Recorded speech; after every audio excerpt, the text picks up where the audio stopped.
আজ আমি আপনাদের এমন একটা নতুন ধরনের রসালো মিষ্টির রেসিপি দেখাবো, যেটা দেখলে আপনি অবাক হয়ে যাবেন।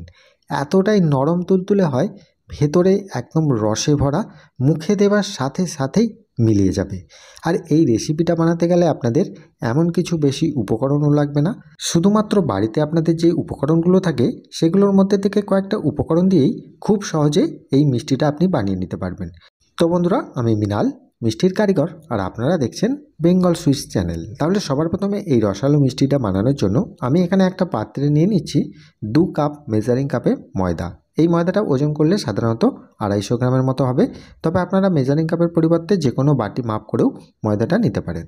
এবার এই 2 কাপ ময়দার জন্য আমি নিয়ে নিচ্ছি হাফ কাপ টক দই, মানে 100 গ্রাম, মানে 250 গ্রাম ময়দার জন্য 100 গ্রাম টক দই আমি এখানে ব্যবহার করলাম।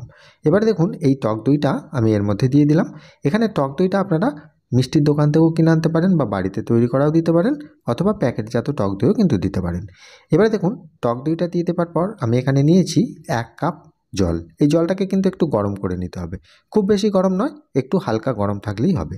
এবার দেখুন, আপনাদেরকে আমি দেখিয়ে দিচ্ছি কতটা জল দিয়ে ময়দাটা মাখতে হবে। প্রথমে আমি 1 কাপ জল দুবার ধরে দিলাম, দিয়ে ময়দাটা মাখছি। মাখতে মাখতে দেখলাম শক্ত আছে, সেজন্য আরও হাফ কাপ উষ্ণ গরম জল নিয়েছি। নিয়ে আমি কিছুটা অল্প অল্প করে দেবো। তাই সাধারণত আপনাদেরকে এটা মাখতে হবে, খুব বেশি নরম না হয় বা খুব বেশি শক্ত না হয়, কনসিস্টেন্সিটা বুঝে আপনারা জল দেবেন। সাধারণত এখানে 1.5 কাপের কিছুটা কম জল আমার এখানে লেগেছে। এবারে দেখুন, মাখতে মাখতে আমি দেখতে পাচ্ছি ময়দাটা খুব সুন্দরভাবে একদম লিকুইড হয়ে যাচ্ছে। আর এটা তুললে আপনারা বুঝতে পারবেন যে থিকনেসটা কীরকম আছে। দেখুন, সাধারণত খুব বেশি পাতলাও নয়, আবার খুব বেশি মোটাও নয়, এরকমভাবে আমি মেখে নিলাম। মেখে নেওয়ার পর ওপর থেকে কিছুটা জল আমি এর ওপরে দিয়ে এটাকে আমি রেস্টে রেখে দেবো। তো কতক্ষণ রেস্টে রাখতে হবে সেটাও আমি বলে দিচ্ছি। এবারে দেখুন, কিছুটা জল আমার বেঁচে গেছে, 1.5 কাপ জলের থেকে কিছুটা বেঁচে গেছে। তাহলে বুঝতে পারলেন যে কতটা জল আমার লেগেছে। এবার দেখুন, এটাকে আমি রেস্টে রেখে দিচ্ছি। কতক্ষণ রেস্টে রাখতে হবে সেটা আমি ভিডিওর মধ্যেই বলে দিচ্ছি। তার আগে দেখুন, এখানে একটা চিনির রসটা তৈরি করে নিই।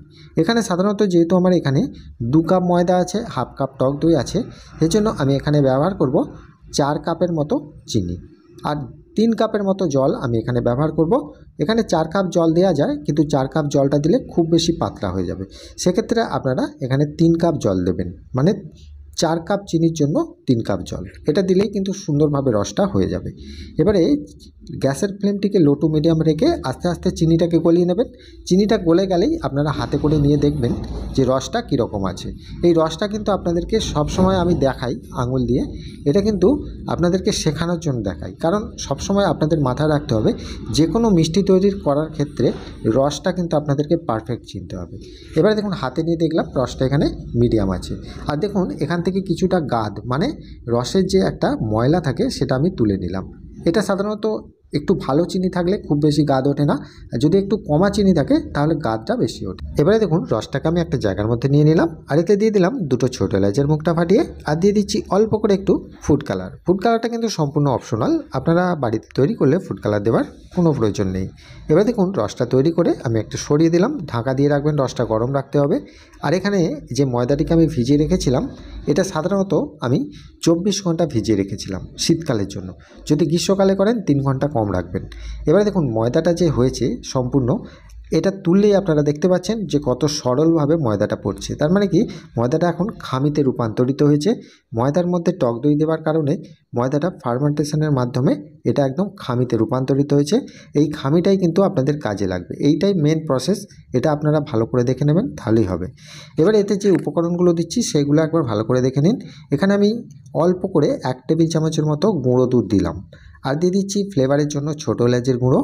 আর এখানে যে সিক্রেট উপকরণ সেটা হচ্ছে আতপ চালের গুঁড়ো। এখানে দিচ্ছি 2 চা চামচের মতো। যদি আতপ চালের গুঁড়ো না থাকে তাহলে সুজিকে গুঁড়ো করে আপনারা 2 চা চামচ দিয়ে দেবেন। আর দিয়ে দিচ্ছি অল্প করে একটু বেকিং পাউডার আর বেকিং সোডা সেম পরিমাণে, মানে এখানে 1 চা চামচের 4 ভাগের 1 ভাগ বেকিং পাউডার আর সেম পরিমাণে বেকিং সোডাটা দিলেই হবে। এবারে এই সমস্ত উপকরণগুলো দিয়ে ভালো করে মাখবেন। মাখলেই দেখতে পাবেন যে ময়দাটার মধ্যে একটা ভাঁপ তৈরি হচ্ছে। এই ভাঁপটাই কিন্তু এগুলোকে ফোলাবে। এবারে দেখুন এটাকে ভালো করে মেখে নিতে হবে, 1 থেকে 1.5 মিনিট একটু ভালো করে মেখে নেবেন। দিলেই দেখবেন এটা খুব সুন্দর একদম সরলভাবে পড়ছে, মানে খামিটা খুব সুন্দর হয়ে গেছে। এবার যদি জল লাগে একটু অল্প করে দিতে পারেন। খামিটা তৈরি করে নেওয়ার পর এগুলোকে ভেজে নিতে হবে। তেলটাকে একটু ভালো করে গরম করে নিয়েছি, আর তেলটা অল্প করে দেওয়ার পরে সঙ্গে সঙ্গে দেখছেন ভেসে উঠছে, তার মানে তেলটা এখানে পারফেক্ট আছে। এরকম তেলেই কিন্তু ছাড়তে হবে। আর এখানে আরেকটা কথা বলে দিই যে তেলটা যে দিয়েছি দেখছেন তেলটা কিন্তু কড়ার মধ্যে ভর্তি নেই, তেলটা কড়ার তলাতেই আছে। কারণ এগুলো যখন ছাড়বেন এগুলো যেন কড়ার তলায় টাচ পায়, যেমন আমি জিলিপি ভেজেছিলাম সেই রকম টাইপের।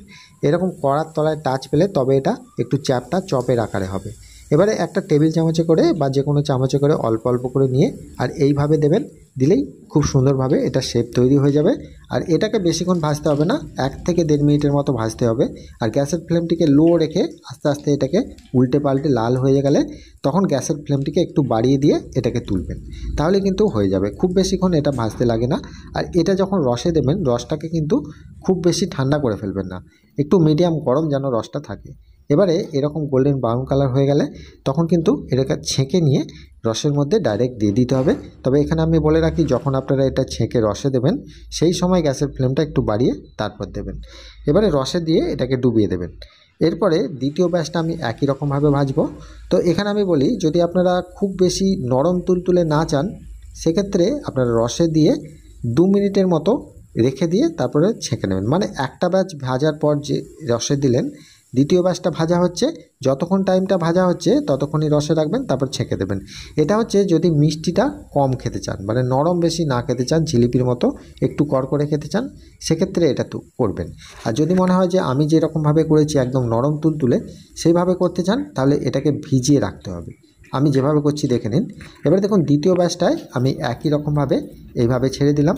আপনারা দেখে নিন আমি কিভাবে করছি একবার ভালো করে, খুব ইজি প্রসেস, একবার দেখলে আপনারা বুঝতে পারছেন। এবার দেখুন এগুলোকে ভেজে নিয়ে আমি কিন্তু তুলে নিচ্ছি। তবে এটাকে আমি কি বললাম যে এখানে যখন ছাড়ছেন তখন কিন্তু তেলের টেম্পারেচার বাড়িয়ে ছাড়ছেন, যখন ভাজছেন তখন কিন্তু তেলের টেম্পারেচারটা কমিয়ে ছাড়ছেন, আর যখন তুলছেন তখন কিন্তু তেলের টেম্পারেচারটা বাড়িয়ে তুলছেন। এই জিনিসগুলো মাথায় রাখবেন, তাহলে কিন্তু হয়ে যাবে। এবার প্রত্যেকটা ব্যাচ আমি ভেজে একইভাবে রসের মধ্যে দিয়ে দেবো। এবার দেখুন প্রথম ব্যাচটা যে ভেজেছিলাম ওখান থেকে একটা তুলে নিয়ে আমি জাস্ট একটু টিপে দেখব, যদি মনে হয় যে একটু একদম সুন্দরভাবে রসটা টানছে বা নরম হয়ে গেছে তাহলে এখানে কিচ্ছু করার দরকার নেই, ঢাকা দেবেন আর রেখে দেবেন। আপনি চাইলে গরম গরমও খেতে পারেন, এটা রস ঢুকতে বেশিক্ষণ টাইম লাগে না, 1 থেকে 1.5 মিনিট 2 মিনিট হলেই রসটা ঢুকে যায়। তবে এখানে নরম তুলতুলে যেহেতু দেখাবো সেই জন্য এটাকে আমি সম্পূর্ণ ঠান্ডা করে নিয়েছি।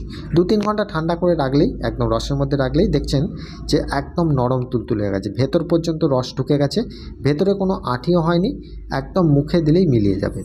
একবার হলেও বাড়িতে এই রেসিপিটা ট্রাই করে দেখুন, এই রেসিপিটা আপনি বাজারে কিনতে পাবেন না, একদম নতুন রেসিপি আমি আপনাদেরকে তৈরি করে দেখালাম।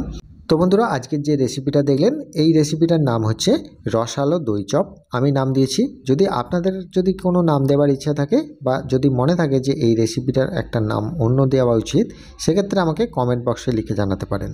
তো বন্ধুরা আজকের এই রেসিপিটা আপনাদের কেমন লাগলো সেটা আমাকে প্রত্যেকবারের মতো কমেন্টে জানাতে অবশ্যই ভুলবেন না। ভালো থাকবেন, সুস্থ থাকবেন, দেখা হচ্ছে আবার অন্য কোনো মিষ্টি রেসিপি নিয়ে। নমস্কার।